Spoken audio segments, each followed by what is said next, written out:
nongeye kubasuhuza nshuti bavandimwe bakunzi ba channel yacu, nongeye kwifuriza umugoroba mwiza, nongeye kubasuhuza mbifuriza ibihe byiza muherereye hose,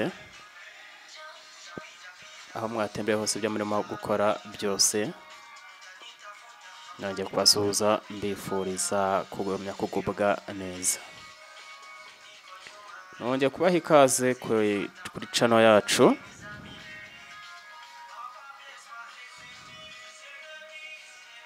Nongeye kubaha ikaze kuri channel yacu, aho tugiye kuganira. Tugiye kuganira ku kirero, tugiye kuganira ku kintu cyangwa se ku ijambo ushobora kuba mwarumvise, ijambo bita Mau Mau resistance.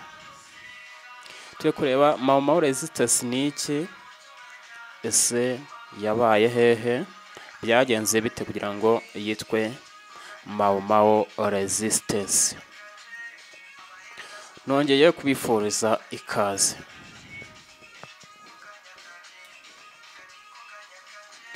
Mau Mau resistance.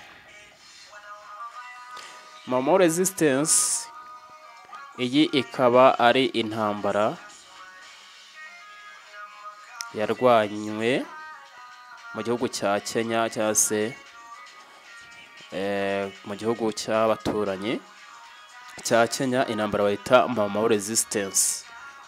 Byagomba ko ari cyo bita Mau Mau, hakaza n'ijambo resistance. Resistance ivuze intambara cyangwa se kwirwanaho cyangwa se gutsimbarara. Kenya ni igihugu giherereye mu bihugu by'Iburasirazuba bwa Afurika. Ni igihugu giherereye hafi y'umurongo wa Equateur cyangwa se muri Equateur. Mu burasirazuba bwacyo hari igihugu bita Somalia ndetse n'inyanja y'Abahinde cyangwa se bita Indian Ocean. Mu majyaruguru y'iki gihugu cya Kenya hakaba ari igihugu cya Ethiopia ndetse na South Sudan cyangwa se Sudan y'Amajyepfo.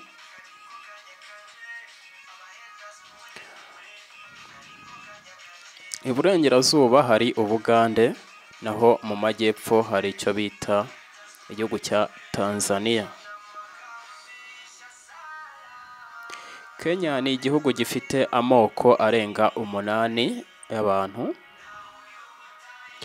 aho twavugamo nk'abo bita Bantu, Nilotic, Kuchitic. Nyuma yaho hagiye havuka icyo bita Abachikuyu, Rohia, Kalenjini na Luo. Nyuma hagiye habaho n'icyo bita Abamasai, Turukana, Samburu ndetse na Majikenda.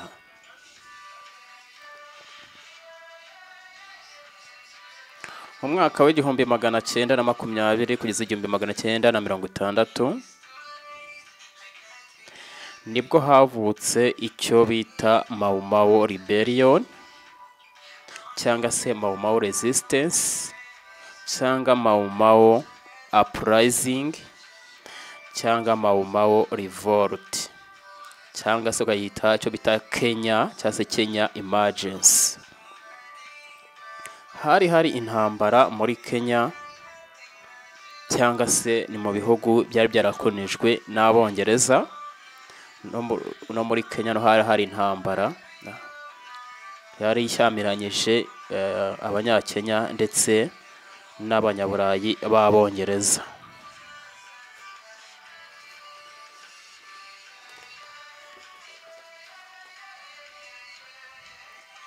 Kuva mu mwaka w'igihumbi 1920 kugeza mu mwaka w'igihumbi 1963 hagati ya Kenyaland ndetse na Freedom Army, ikaba yari intambara ariyo bitaga n'ubundi Mau Mau resistance.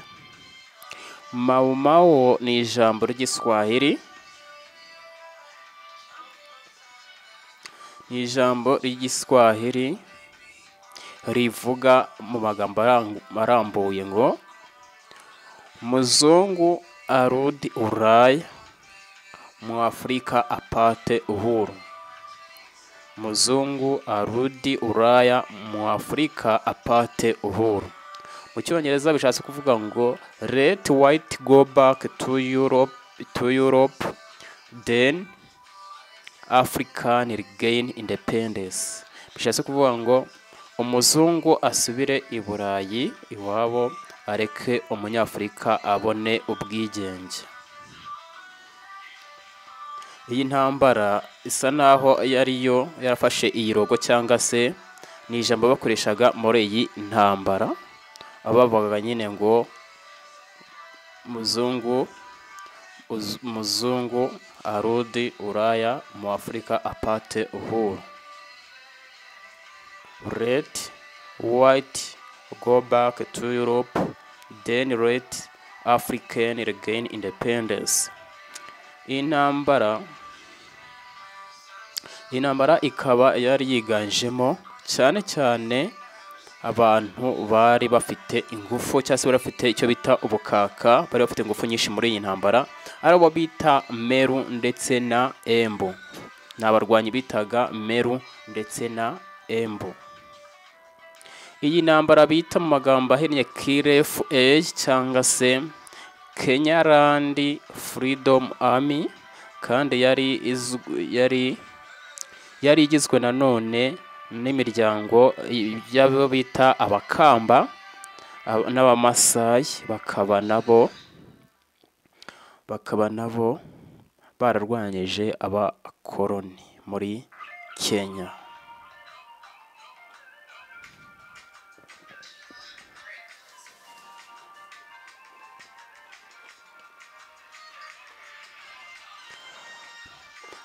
Abakikuyu nibo batangiye iyi ntambara, hanyuma nyuma yaho haza gukurikiraho icyo bita andi moko y'Abanyakenya twagiye tubona hejuru. Ya moko yose aho harimo Abanilotik, Abamasayi, Abaruya, Abaruo n'abandi bose nabo bakaba barise binjira mu ntambara baje kurwanya icyo bita abakoloni, Abanyaburayi b'Abongereza. Hari impamvu zari zitandukanye zatumaga Abanyakenya batangira kurwana cyangwa se batangira kurwanya bari abakoloni b'abazungu, cyane cyane hano mu cyo bita economic hardship. Mujye mutwihanganira kuba dukoreshamo amagambo y'Icyongereza kuko aba yarakoreshejwe cyane. Economic hardship bisobanuye kuba harabaye kuzahara k'ubukungu bwa Kenya, aho intambara yacaga ibintu maze abantu bagatangira bakabura ibyo kurya, bakatangira bakabirwaniramo nabyo bari bafite, bagafata umwanzuro wo kurwanya bari abazungu kuko nta kintu bari babamariye, bari batumye n'ubundi bukungu bwa Kenya busubira hasi. Kandi nanone harimo kongera kwisubiza cyangwa se nicyo bita dispossession, kwisubiza, kongera kurwanira no kwisubiza ubutaka bari barambuwe n'Abongereza n'Abanyaburayi b'Abongereza cyangwa se abakoloni bari bakoroneje n'ubundi Abanyakenya. Habayeho intambara nyine